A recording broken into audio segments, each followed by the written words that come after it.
everybody, today is Wednesday, and I said we would start the read-alouds on our post, if you saw that we would start Saturday, but I decided to do it today. So, by the way, what's going on around our Mayhem brand news and stuff? My channel, I posted a video. If you came from my channel and that's how you found this channel, then you notice that the premiere of Kermie's first day of school, when I tried premiering it, it didn't work. It said failed to post. It said failed to transfer, but same thing. And so I'm going to start Kermie's first day of school on September 1st and stuff because that's when I know starting school is today, but yeah, pretty much. And you may be wondering, if you're starting school, are you doing cyber? Yes, I'm doing cyber again this year. Well, half of the year until we get our vaccine. Still this Delta thing going around, so I believe when I get our vaccines. So yeah, pretty much that's all the things that are happening around the. Jeez, I poked my eye when I started this video. Ugh. So that's why if you see me crying, it's because of my eye. I poked it. You may be wondering, how was your first day? Pretty good. Thanks for asking. No one asked. Alright, so the last time we did the read-alouds, we were reading our Recognizing Authors' Points of View. Just 2 books instead of 3 this time, because why not? We're almost done with this author's point of view book, so we're going to finish that, and then we're going to continue. 3 books. Dark Olympic Kid. We're going to read this first, because today we had this book called Zora Neale Hurston, and we're going to look it up at the end to see if it's the actual real name.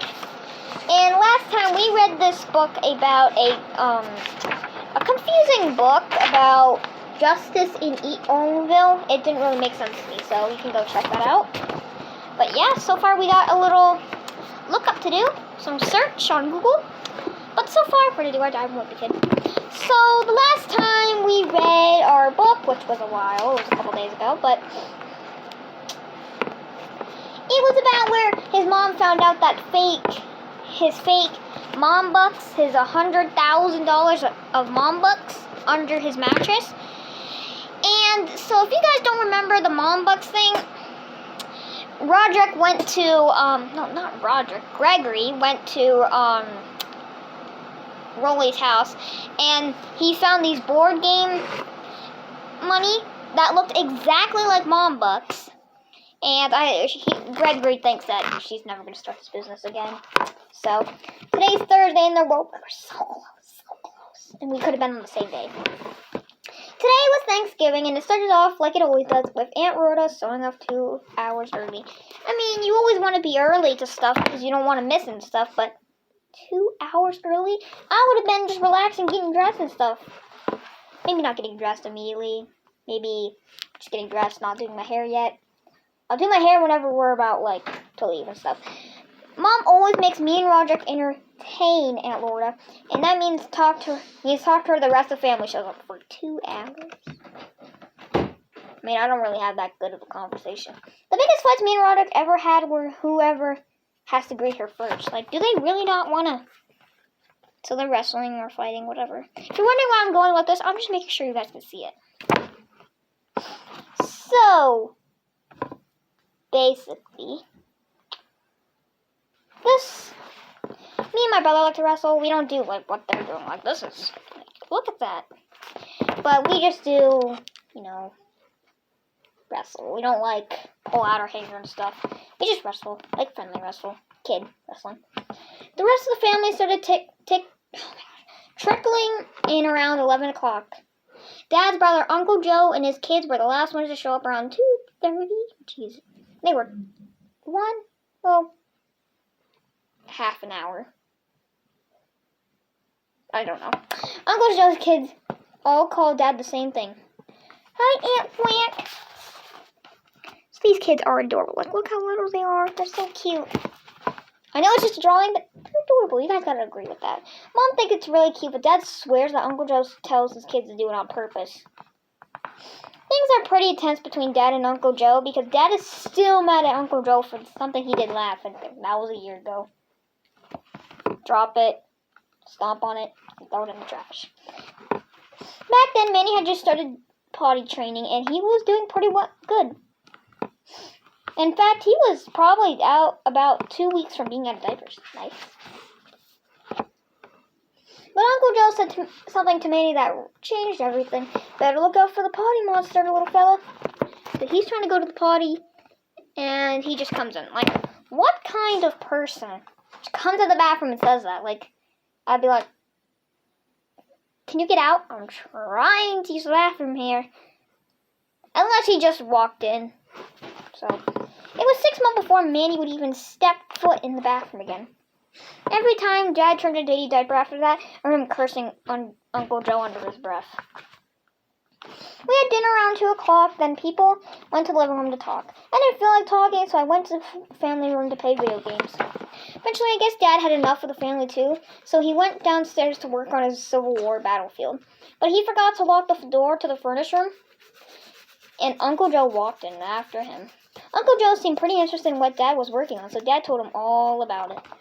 Dad gave Uncle Joe this big speech about the 150th Regiment and the role it played at the Gettysburg, and spent a half an hour describing the whole battle. But I don't think Uncle Joe was really listening to Dad's speech. Nice toys, big brother. And just slaps him on the back. What if he slapped a note on there, like a sticky note or something, and he's like, kick me or something, or hit me or something. Thanksgiving didn't last too much longer after that.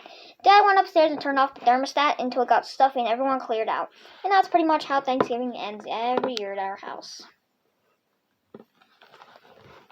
So, everyone's leaving because it's sweaty. Oh, I can't deal with the heat. I mean, I used to, but when we went camping, I kept getting dizzy and I couldn't hear very well. I don't know what's wrong with me. Because it gets really hot. It was really, when we went to Ohio for camping, like, and this was not long ago, but, like, it was rough. That was Project Rules. Now, let's read our author's point of view. My computer is over there, so we're going to have to go over there, and I'm going to have to get it before we, end the video. This is our bookmark, if you've been wondering. If you're wondering why I'm wearing a dress, it's because it's the first day. My mom wanted me to wear something fancy, and I wanted to wear something fancy. So, yeah. The Zora in the novel Zora and Me is based on a real person. The author, Zora Neale Hurston, like the character, the real Zora was strong and confident. She was born in Alabama in 1891, but spent her childhood in Florida. Zora eventually left the South. She was bound for Harlem, an African-American neighborhood in New York City. But when she arrived, she only had 150 and one published story to her name. However, she persevered with her writing. Over the next 30 years, she published 4 novels, 2 books of folklore, an autobiography, and a number of short stories and plays. She won many awards for her work. Good job. I want to become an author. Like, I have these books here.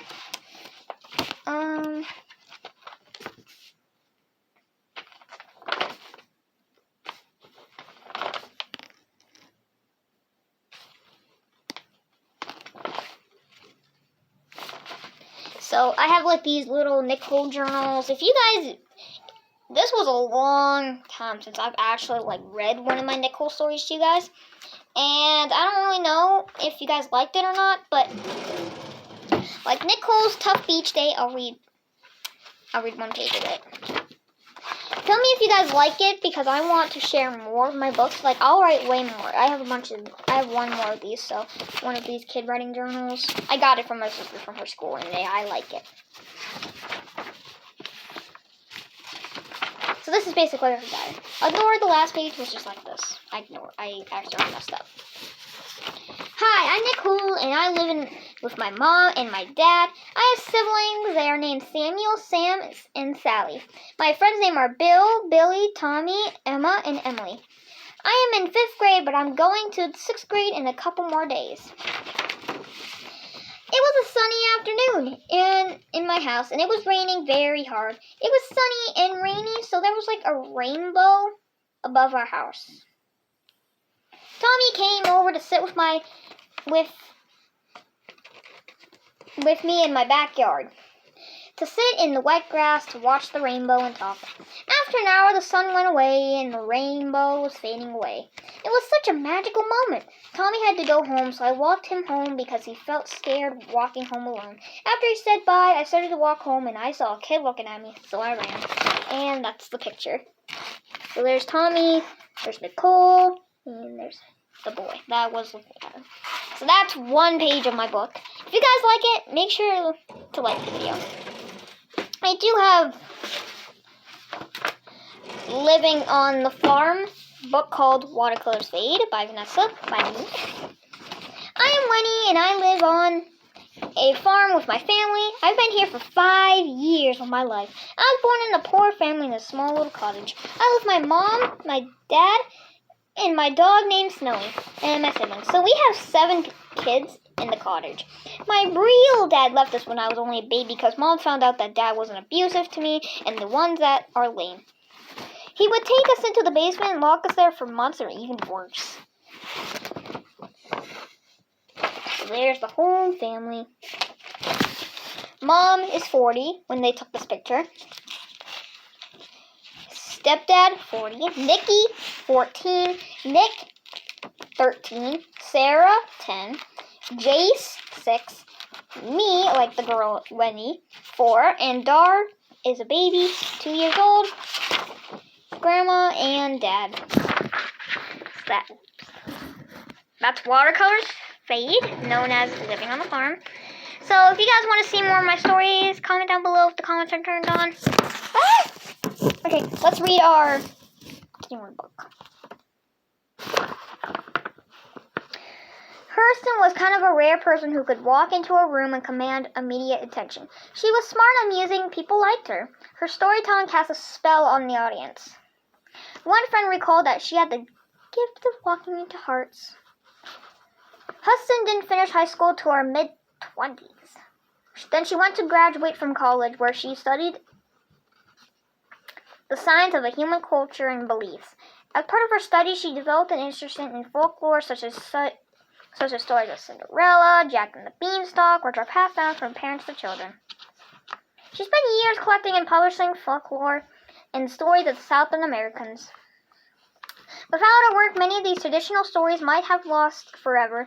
Her own stories and novels, however, were based on her life growing up as an American African in the rural South. Hurston eventually returned to her beloved Florida, where she died in 1960. Her gravestone reads Zora Neale Hurston, a genius of the South. So that was Zora Neale Hurston. I think that's how you pronounce it. I'm not good with pronouncing names, okay? So this next book I'm very excited to read. It sounds really good. Asparagus. Let me know, guys. Also in the comments, if you ever eaten asparagus. I've never ate asparagus. The only vegetable that I like so far is lettuce and carrots. That's it, with ranch. So I'm gonna go get my computer so we can look up her name real quick.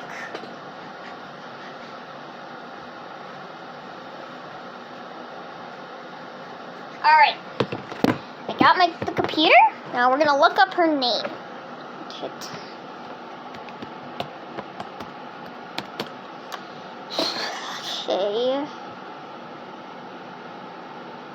Why is my screen all wavy? Is that the computer? Oh, jeez, that's kind of cool. That is actually cool. That's literally cool.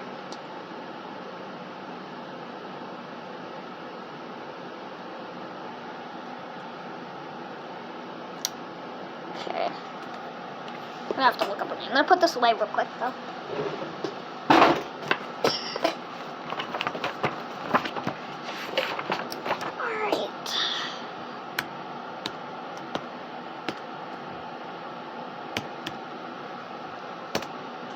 I'm not saying these books are fake and everything, but like we gotta test.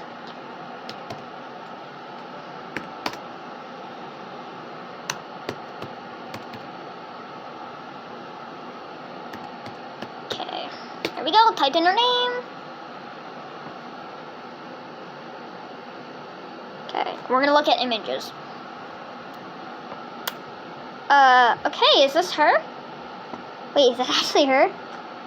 Oh, it's real! Oh, okay, she's real. This book is actually real, you guys. I doubted it for a second, but it's real, man. Like, woo! Shush! It's real! Shush. Okay, good to know.